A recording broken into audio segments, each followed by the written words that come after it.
The smell of burned oil and steel lingered over the Kasserine Pass long after the shooting stopped. The mountains of central Tunisia were quiet now, but the silence carried a kind of humiliation that no soldier wanted to name. Charred tanks lay nose down in the sand, their turrets twisted, their guns pointing uselessly toward the sky. Half-tracks sat abandoned where they'd been hit, rubber treads melted into black ribbons. For the men of the U.S. Army's 1st Armored Division, it was their first taste of real defeat. 2 days earlier, on February 19, 1943, Erwin Rommel's Africa Corps had struck like a hammer. The Americans, still new to war, had been caught scattered and unprepared. Their tanks were slower, their communications sloppy, their artillery coordination almost non-existent. At dawn, German Panzer IVs and 88mm guns cut through the valley, shredding American M3 Lees, M4 Shermans, and M3 half-tracks as they tried to climb the slopes. Within hours, the pass was littered with smoking wrecks. Private Bill Hanley of the 81st Armored Recon later said it felt like, quote, watching a whole generation of American machines die at once.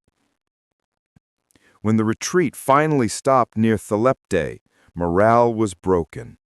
Men muttered that the panzers couldn't be beaten, that the desert itself was against them. But among the wreckage, a different kind of soldier was already at work. Men without rifles, but armed with wrenches, welding torches, and the stubborn belief that nothing was beyond repair. Lieutenant Colonel Robert W. Daniels, Chief of Ordnance Maintenance for the 1st Armored, climbed onto the blackened hull of a Sherman tank on the morning of February 21. Its paint was blistered, the tracks snapped, the turret hatch welded shut by heat. Daniels' boots left soot marks on the armor as he surveyed the field of wrecks. Around him, mechanics and engineers from the maintenance and ordnance companies moved through the carnage like grave diggers, tagging every vehicle with chalk, repairable or scrap. One sergeant spat in the dust. "Sir, looks like 90% of it's gone." Daniel shook his head. "Then we fix 90%. The sergeant stared at him. "Sir, these are burned-out hulks." He pointed to the horizon, where smoke still curled from the pass. "Those hulks are all we've got. The next time the Germans come through here, I want them shooting at tanks that used to be dead." It was an impossible order, and precisely the kind that defined the American way of war. That night, under a sky lit by tracer fire and the glow of burning gasoline, the first field factories came alive. The 1st Armored Division Maintenance Battalion had brought with it an entire moving industry: tank retrievers, mobile welding trucks, spare engine trailers, and even machine shops bolted to the backs of 2.5-ton trucks. Daniels' crews called it the mechanized miracle chain. Among them was Sergeant Joe Farrell, a 27-year-old welder from Detroit. Before the war, he'd worked at a Ford plant shaping steel for car doors. Now he was patching holes the size of basketballs in tank hulls. His team dragged in an M4 Sherman that had been hit by an .88 round. The right side was blown open, the suspension twisted, the engine bay full of sand. 48 hours, Daniels told him. Can you get her moving? Farrell looked at the wreck and smiled faintly. If she's got a name, sir, we'll give her a heartbeat. The crew went to work immediately. Under floodlights powered by portable generators, they cut away the melted steel, hammered new plates scavenged from other wrecks, and welded them into place. The heat from the torches made the desert glow red at midnight. When the welding masks came off, their faces were streaked with soot and sweat. By dawn, the scrapyard outside Thalepte looked like a factory floor. Everywhere, men were shouting over the clang of hammers and the hiss of torches. Mechanics stripped engines from destroyed M3 Lees, fitting them into the frames of Shermans. Spare track links, radio sets, and gun sights were scavenged from wrecked vehicles. Even captured German parts found their way into the mix. Air filters from a Panzer III, bolts from an SDKF 251, anything that fit. When an officer protested about mixing enemy components with American armor, Daniels growled, "If it runs, it fights." Meanwhile, military police rounded up local Tunisian laborers to help move scrap and fuel. Bulldozers pulled wrecks into lines. Cranes lifted turrets onto waiting hulls. In 24 hours, the camp had become a city of sparks. Far to the north, in his field headquarters at Spetleitla, Rommel studied a reconnaissance report. His staff officer, Helmuth Long, read aloud, "Enemy armored losses heavy, but recovery operations observed near Thalepte. Numerous maintenance vehicles present." Rommel frowned. "Recovery operations? 2 days after Kasserine?" Long nodded. "Perhaps they're salvaging parts." Rommel stared at the map. "Or perhaps," he said, "they're building an army out of the junk we left behind." Back at Thalepte, Sergeant Farrell finally stepped away from the tank. He'd welded through the night, the flame of his torch reflected in the metal like fire in a mirror. Now the Sherman stood upright again, its armor patched, its Continental R975 engine borrowed from another wreck. Farrell climbed inside, hit the starter, and prayed. The engine coughed once, twice, then roared to life, belching black smoke. Men around him cheered. It sounded like music, raw, defiant, alive. Daniels walked over, hands black with grease. "How long?" 46 hours, Farrell said, grinning. "She's not pretty, but she'll shoot." Daniels nodded. "Then get her back to the line." By the end of the week, over 60 vehicles that had been written off after Kasserine were moving again. Some were missing fenders, others had mismatched turrets or armor plates cut from captured German tanks. But they ran, they fired, and they fought. The lessons of defeat were becoming the tools of recovery. For the soldiers who had fled in panic just days before, the sight of those resurrected machines rolling past, blackened, patched, but alive, did something words could not. It told them that the U.S. Army might bend, but it did not break. As Daniels watched the rebuilt column rumble out toward the front, he turned to his adjutant and said quietly, "Tell headquarters we're operational again." The adjutant blinked. "Sir, they'll ask how." Daniels smiled. "Tell them we fixed it." In the days that followed, Rommel's men began reporting a strange phenomenon. Tanks they swore they had destroyed at Kasserine reappearing in combat near El Guitar. The German field diaries recorded it with disbelief. Quote, "The Americans repair the impossible. Machines return from the grave." And somewhere in the dust of Tunisia, the battered, welded heart of the 1st Armored Division began to beat again.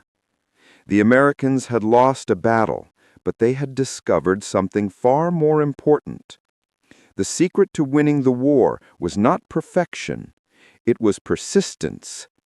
And in the wreckage of Kasserine, that truth had been forged in steel and fire. By the first week of March 1943, the desert around Thalepte and Spaietla no longer looked like a graveyard. It looked like a factory without walls. Every horizon shimmered with smoke, dust, and the dull glint of welding arcs. What had begun as a desperate salvage effort after Kasserine had become a full-blown industrial operation, improvised from trucks, tents, and human determination. Lieutenant Colonel Robert W. Daniels, Chief of Ordnance for the 1st Armored Division, moved through the camp with a clipboard in one hand and a wrench in the other. He no longer wore a pressed uniform. His sleeves were blackened from oil, and his boots clinked with metal filings. His headquarters was a half-buried command truck painted with a single white stencil, Mobile Ordnance Workshop. Inside and around it, the desert buzzed with industry. Tank retrievers M31 hauled burned-out Shermans back from the front lines. M1A1 welding rigs and generator trucks powered a symphony of sparks. Mechanics cannibalized wrecks like surgeons working without anesthesia. And everywhere you looked, there was a new kind of motto scrawled in chalk across the hulls and workbenches. If it moves, fix it. If it doesn't, make it move. Sergeant Joe Farrell and his 6-man repair team had set up their shop inside what used to be a date storage shed in Spyatla village. The roof had been blown off weeks earlier by Luftwaffe bombs, but the walls still stood, and that was enough. They worked 16-hour shifts under tarpaulins to keep the sand out of carburetors. A single radio, salvaged from a half-track, crackled in the corner with Glenn Miller's Moonlight Serenade, distorted by static and distance. Farrell's latest patient was an M4 Sherman marked C-23, hit by a Panzer IV shell that had torn open its right sponson. The tank's commander had died inside. The rest of the crew walked away. To most armies, it was scrap. To Farrell, it was a challenge. He crouched by the gash in the armor, running his hand over the edges. "We'll patch it with German steel," he said. His assistant looked up confused. Farrell pointed to the stripped carcass of a Panzer III sitting a few yards away. "They built it strong. Might as well put it to work for us." By nightfall, sparks were flying as the team welded a section of captured panzer plate over the wound. It didn't match the rest of the hull, but when it cooled, the seams were smooth. The next morning, they replaced the damaged Continental R975 radial engine with one pulled from another wrecked Sherman. The crew joked that the tank now had a German heart and an American soul. 48 hours later, the vehicle rolled out under its own power, painted hastily with white stars. Farrell watched it go and exhaled through his teeth. "Next," he said simply. The scope of the effort was staggering. According to Daniel's log from March 10, 1943, over 200 armored vehicles, tanks, self-propelled guns, and half-tracks were salvaged from the Kasserine battlefield and surrounding valleys. More than half were declared operational after field repair. Some were missing armor skirts, others ran on mismatched tracks from different manufacturers, but they ran. The Ordnance Maintenance Battalion had effectively transformed itself into a chain of mobile workshops, leapfrogging westward with the front lines. Each unit was self-contained. Trucks for repair, generators, parts trailers, and sleeping tents for men who rarely used them. Daniels compared it to Ford Motor Company on wheels. In truth, it was more chaotic and more ingenious. When spare parts ran out, they melted down scrap steel and cast new components in portable forges. They machined replacement sprockets using captured German lathes. Even broken rifle barrels were reforged into hydraulic fittings. One afternoon, Daniels arrived at the forward repair yard outside El Guitar, where Farrell's men were stripping an American half-track that had been hit by Stuka dive bombers. Its armor was pocked with holes, but its engine was intact. A nearby M10 tank destroyer lay crippled with a blown transmission. Farrell looked up from under the hood, wiping grease onto his sleeve. "Colonel, we can save the M10 if we swap the half-track's transmission. Not a perfect fit, but close enough." Daniels arched an eyebrow. "You sure it'll hold?" Farrell grinned. "Long enough to scare the hell out of the next Panzer we see." They did the swap that night by the light of 3 Jeeps parked nose in, their headlights turned into makeshift spotlights. At dawn, the M10 lurched forward, coughing smoke, but moving. Its gun crew cheered. Someone painted a name on the side. Kasserine's Revenge. Across Tunisia, similar miracles were unfolding. The 2nd Armored Division reported that 80% of its damaged vehicles were returned to service within a week, thanks to mobile ordnance teams. The Ordnance Corps' service company at Gafsa even built a rolling tank surgery on the chassis of a captured Italian truck, complete with crane, air compressor, and a portable blacksmith's forge. An after-action report from the U.S. II Corps later summarized it with bureaucratic understatement. Enemy material losses exceeded initial estimates, owing largely to rapid American restoration of armored units in field conditions. Translation: the Germans thought the Americans were out of tanks. They weren't. Far on the other side of the front, at the Africa Corps headquarters near Maknassi, Rommel's intelligence staff noticed something unsettling. Aerial reconnaissance photos showed long convoys of Sherman tanks reappearing in areas previously declared destroyed. "Impossible," said one staff officer, pointing to the map. "They can't replace losses that quickly. Their factories are across the Atlantic." Rommel, who had fought industrialized armies since France 1940, shook his head slowly. "The factory is right here," he said, tapping the desert on the map. "It moves with them." For the mechanics, the work was unending. They ate rations cold and slept on sandbags. The sound of hammering and grinding never stopped, but there was pride in what they were doing. They began carving small brass badges from shell casings, stamped with the letters ORD and the slogan, 48 hours to fight. Farrell wore his on his coverall pocket. When asked why, he said, "It's not about fixing machines. It's about fixing the fight." In mid-March, a convoy of restored Shermans rolled east toward the front. Their paint was mismatched, some hatches welded shut, and most still smelled faintly of burnt fuel. But they moved in formation, their engines roaring across the desert like a declaration. As the column passed, infantrymen stopped what they were doing and stared. Someone began to clap.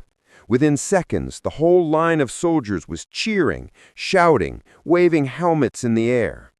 Farrell watched from the back of a maintenance truck, exhaustion etched into his face. Daniels stepped up beside him and said quietly, "They think we built tanks." Farrell shook his head. "No, sir. We built belief." The colonel smiled faintly. "Same thing." That night, the desert cooled under a pale moon. From the far edge of the horizon came the distant thud of artillery, the sound of a war still raging. But in the heart of the American lines, surrounded by tools and wrecks, the mechanics slept beside their machines, knowing that by morning the sparks would fly again.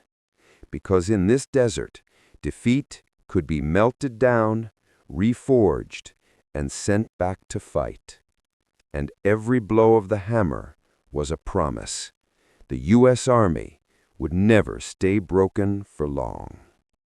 The sun rose over El Guetar in a haze of copper and dust, painting the desert in shades of rust and fire. To the east, the distant rumble of artillery rolled like thunder across the ridgelines.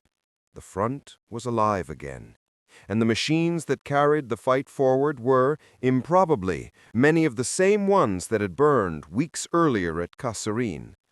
The 1st Armored Division was back in action, and behind its steel teeth stood the men who refused to let the army die. At dawn, Sergeant Joe Farrell and his crew were already knee-deep in sand and grease. Around them stretched a landscape of resurrection, half-rebuilt tanks lined up in neat rows, engines open, crews sleeping in the turrets while mechanics worked below. The camp smelled of diesel, sweat, and scorched metal. Farrell's team had just received a wreck that looked beyond salvation. A Sherman M4A1, its left side blown apart, its barrel bent downward like a broken finger. The driver had been killed instantly, the others wounded. The recovery unit had dragged it in the previous night, leaving a trail of gouged sand behind. Private Eddie Ruiz, Farrell's youngest helper, stared at the wreck and muttered, "That's not a tank, Sarge. That's a tomb." Farrell wiped his hands on a rag and looked at the boy. "Yeah? Then we'll raise the dead." Their tools were simple: torches, hammers, a portable generator, and an old Lincoln arc welder they nicknamed Betsy. They began by stripping off every panel that could be reused: turret hatches, suspension arms, ammo racks. Farrell's torch hissed like a serpent as sparks cascaded down his overalls. The air shimmered with heat. Ruiz called out, "We're out of weld rods." Farrell didn't look up.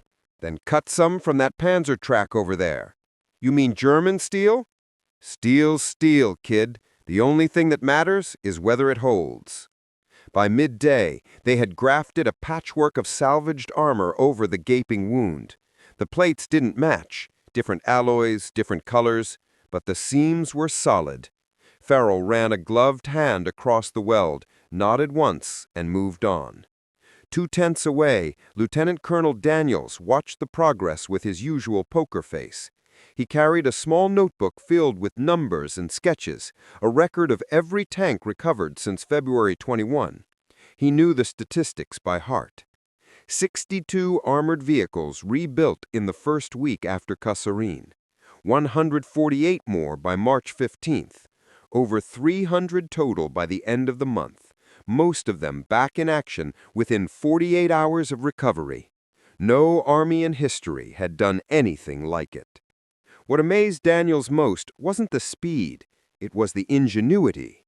The ordnance units had become master improvisers. Radiators from British Grants were bolted into American Shermans. Spare road wheels from half-tracks were fitted to M10s. One team even converted a captured Italian M1340 into a recovery tractor by welding a crane boom to its turret ring. In Tunisia, necessity wasn't just the mother of invention, it was its whole bloodline. That evening, Farrell's crew pushed the repaired Sherman out of the workshop bay. Its new armor gleamed unevenly in the fading light, a patchwork of gray, brown, and olive drab. Farrell climbed inside, turned the starter, and held his breath. The engine sputtered once, then caught with a deep, throaty roar.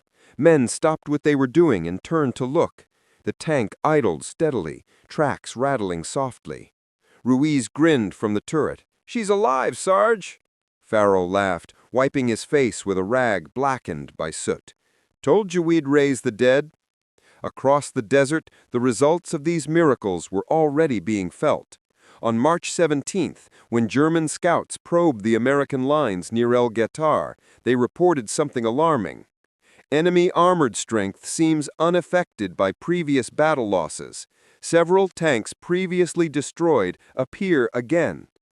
At the Africa Corps HQ, Rommel read the intercepted message aloud, frowning.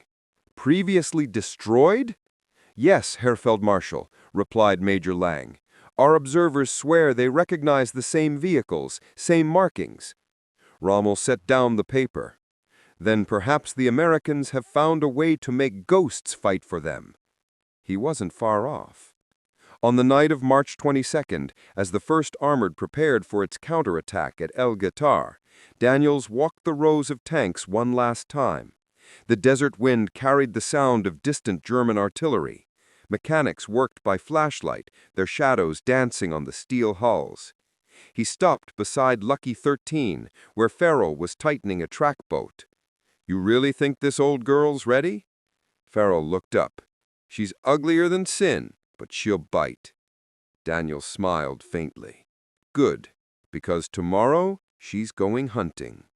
The next morning, March 23, 1943, the Battle of El Guetar began. German 10th Panzer Division attacked in force, rolling down the valley in tight formations, over 50 tanks, including Panzer IVs and Tigers. The Americans dug in along the ridgelines, waited.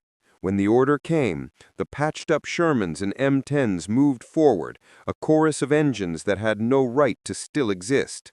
Farrell watched from his position behind the maintenance line as the tanks advanced. He recognized some of them by the scars he'd welded himself. The sight was almost surreal. A fleet of machines that had died once, now charging again into fire. The battle raged all day. German tanks burned across the valley, their advance broken by concentrated American artillery and anti-tank fire. Lucky 13 fought until its barrel overheated, then kept firing short bursts. When the dust settled, the 10th Panzer was in retreat, 30 tanks destroyed or abandoned. That night, Daniels received a radio message from Corps HQ. American counterattack successful. Armored strength remains at 85%. Ordnance recovery credited with saving division. He read it aloud to the exhausted men slumped around the campfire. Nobody cheered. They were too tired to celebrate. But the silence that followed was heavy with pride. Farrow broke it with a wry grin. "Guess we're part of the fighting force now, huh?" Daniels nodded. "You were always part of it, Sergeant. You just build your battles instead of fighting them." The following day, a war correspondent visited the site and scribbled in his notebook, "The Americans fight a new kind of war, not with machines alone, but with men who can make machines live again." A week later, Life magazine published a photo of Farrell's crew standing beside Lucky 13, captioned, "48 hours from scrap to battle." In Berlin, Rommel's intelligence staff clipped the article and translated it for him. The Desert Fox read the caption and then set it down. "You see," he murmured to his aide, "the difference between us and them is not industry, it is imagination." Back in Tunisia, the mechanics worked on through the night, rebuilding yet another Sherman, yet another half-track, yet another piece of scrap that refused to stay dead. The air was filled with the metallic rhythm of welding, the heartbeat of an army that could not be stopped. Because by now, the Americans had discovered their true weapon. It wasn't just steel or firepower. It was the will to rebuild, again and again, until even defeat ran out of ammunition. By the end of March 1943, Tunisia was alive with the roar of engines. Engines that just weeks earlier had been silent wrecks rusting in the sand. The sound rolled through the valleys around El Guitar and Maknassi, echoing off the barren slopes like thunder. The Americans had learned to fight, but more importantly, they had learned how to rise. When Erwin Rommel withdrew to Germany on March 9th, citing illness, he left behind an army that was bleeding fuel and fighting ghosts. In his absence, General Hans-Jürgen von Arnim inherited a shattered logistics network and a new kind of enemy, one that never seemed to run out of machines, no matter how many were destroyed. Every morning, reconnaissance reports reached Axis Command, columns of Shermans advancing, half-tracks humming, self-propelled guns pounding from positions that shouldn't have been possible. Rommel's successors assumed Washington must have built a new factory in Algeria. In a way, they were right. The factory was the desert itself. At Talepte, the 1st Armored Division's mobile ordnance workshops had expanded into a network of repair depots that stretched from the front lines to the coast. Engineers had turned empty wadis into open-air assembly plants with cranes, compressors, and forges. Each station was manned by soldiers in grease-stained uniforms who spoke in the language of machines. "Pull that drive sprocket. Swap that radio for a right engine. Weld and roll, boys, she's doing 48. Sergeant Joe Farrell's crew had moved 3 times in as many weeks, leapfrogging westward with the advance. Their new post sat outside Gafsa, halfway between the front and the supply base. The smell of oil and molten steel hung thick in the air. The pace was relentless. By April 1, their record showed 94 armored vehicles repaired and returned to combat, some within 36 hours of recovery. The men didn't count their hours anymore. They measured time in welds. One afternoon, as the sun beat down like a hammer, Farrell climbed out of a tank hull slick with grease and looked across the field. Everywhere he saw proof that defeat had been temporary. rows of patched-up Shermans, rebuilt half-tracks, even a handful of captured Panzer IIIs repainted with white stars.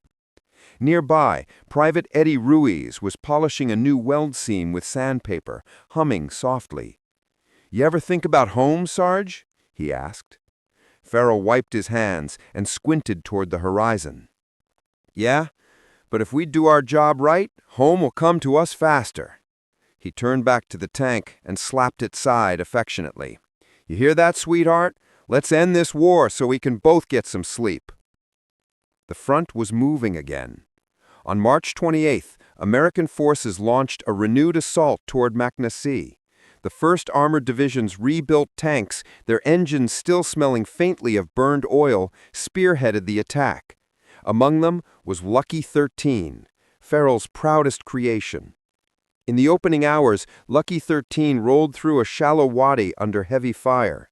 A German PAK-40 anti-tank gun opened up from 600 yards, its shells slamming into the sand just feet away. The tank lurched forward, firing back with its 75mm cannon.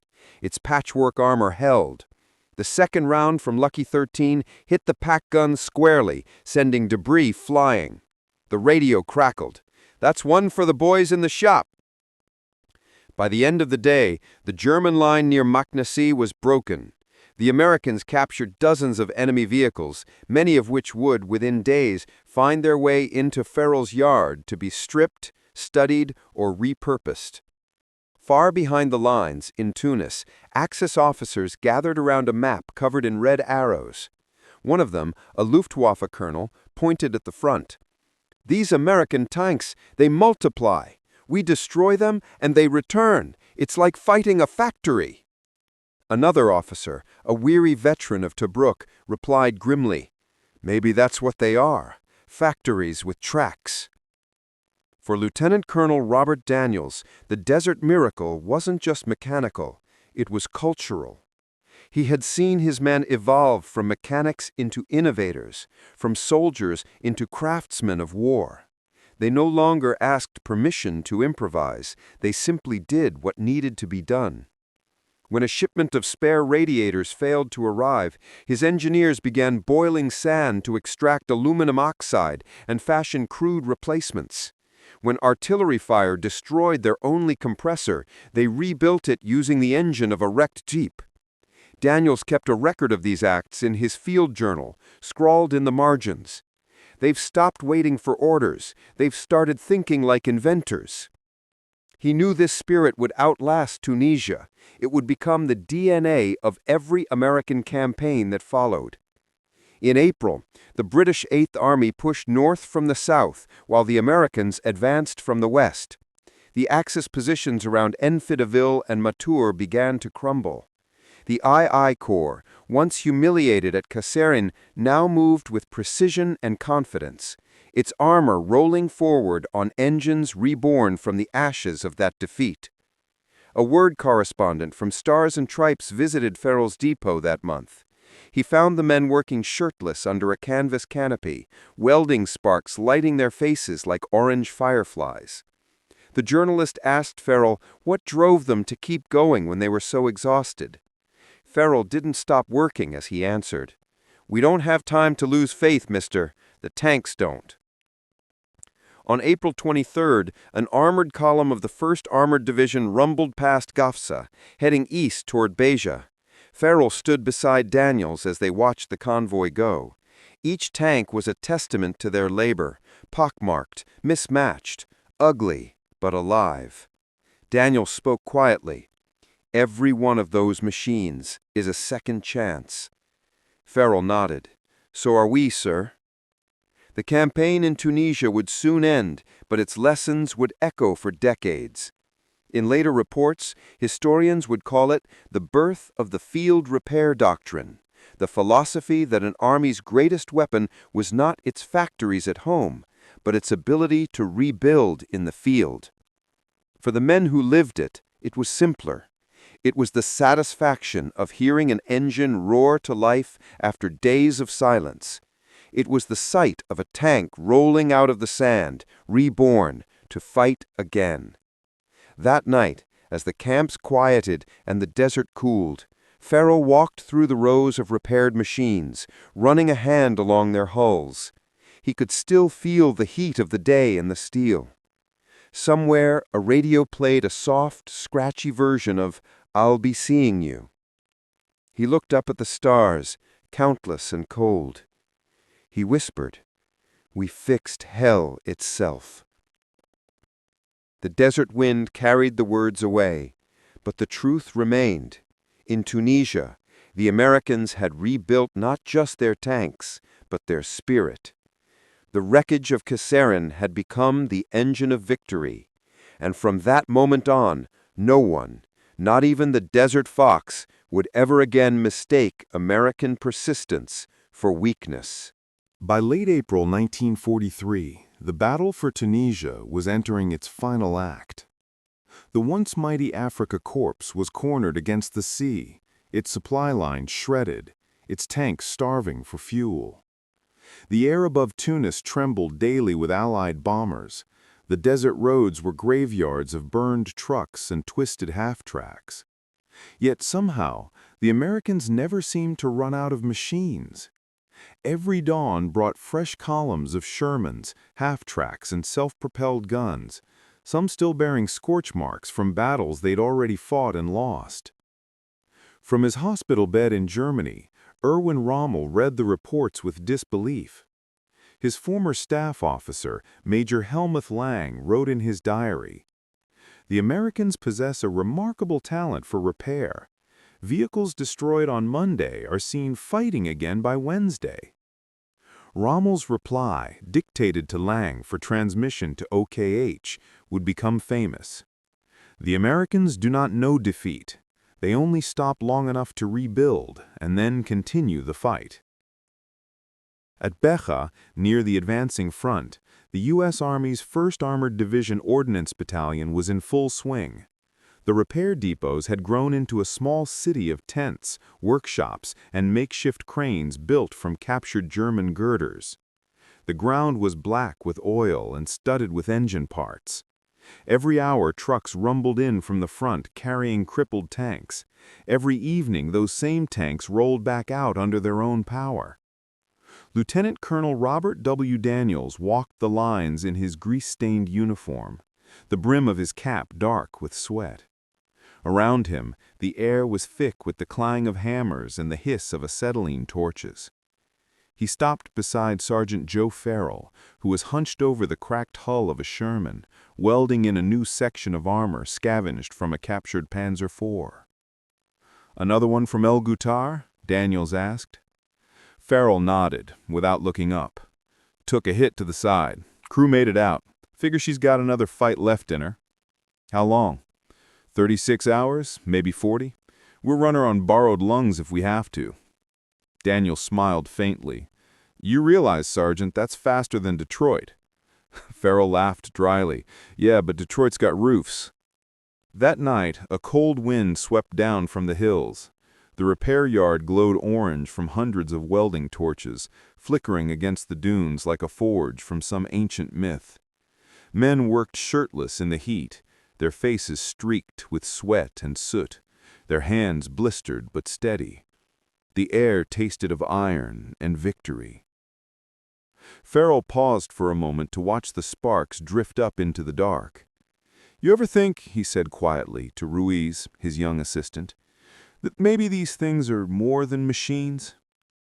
Ruiz frowned. "How do you mean?" Farrell tapped the side of the tank.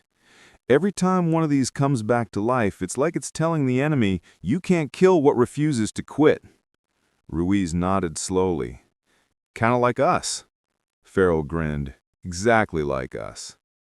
In early May, the 2nd Corps and British 8th Army launched their converging offensives on Tunis and Bizerte. The American columns, many of them composed of recycled tanks, rolled forward through a storm of dust and artillery fire. Daniel's ordnance teams followed close behind, towing fuel, spare engines, and welding rigs. Wherever a tank stopped, they appeared like magicians, patching holes under fire, refitting engines while shells whistled overhead. A British liaison officer watching the scene wrote in his report, "The Americans fight with their factories on their backs." By May 7, 1943, Tunis fell. 4 days later, the last Axis forces in North Africa surrendered, over 230,000 prisoners, including German and Italian troops. The desert was quiet again, but this time the silence belonged to the victors. On the morning of May 13th, Farrell walked through the battlefield outside Matur, where burned German vehicles still smoked under the sun. He stopped beside a wrecked Tiger I, its armor split open by Allied gunfire. Nearby, one of his own resurrected Shermans idled, waiting to haul the Tiger's turret away for study. Daniels approached, holding a folded message in his hand. "From headquarters," he said, "Berlin has fallen silent in Africa. It's over." Farrell let out a slow breath. "So we finally fixed it." Daniels chuckled softly. "Maybe so, but something tells me we'll be patching up tanks in Italy before long." Farrell smiled. "Good. Wouldn't want the tools to get rusty." In the weeks that followed, ordnance officers compiled the final statistics. Between February 21 and May 12, 1943, the 1st Armored Division's maintenance crews had recovered over 2,400 vehicles from battle zones, restored 1,800 of them to serviceable condition, averaged 48 hours per major repair, many under combat conditions. It was a logistical miracle that turned the tide of a campaign. The official U.S. Army report summed it up in a single line: "Victory in Tunisia owes as much to the mechanic's torch as to the gunner's aim." Months later, a German POW told an American interviewer, "We thought we were fighting your tanks. We were wrong. We were fighting your mechanics." He wasn't exaggerating. When the war ended 2 years later, Daniels returned home to Michigan and joined the Ordnance Department's post-war training program. Farrell went back to Detroit, where he supervised production lines for civilian tractors built from the same blueprints he'd once used to rebuild tanks. Ruiz stayed in the Army and eventually became a chief maintenance officer in Korea. Each man carried with him a fragment of that desert creed: never discard what can still fight. Decades later, in a museum at Fort Benning, a Sherman named Lucky 13 sits under glass. Its armor is uneven, patched with a slab of German steel still bearing faint weld scars. On the plaque below it, a single quote from Rommel is etched in bronze: "The Americans do not know defeat. They only stop long enough to rebuild and then continue the fight." As visitors walk past, few realize that the tank before them was once a blackened corpse of metal, dragged from the sands of Kasserine and reborn by men who refused to surrender to ruin. The desert has long since swallowed the noise of war, but its lesson endures: that victory is not the product of perfection, but of persistence, and that even in the face of devastation, there is power in the hands that rebuild. Because when steel breaks, it is the human spirit that welds it back together. And in the spring of 1943, on the scorched fields of Tunisia, that spirit had a name: the American creed: repair, rebuild, return to fight.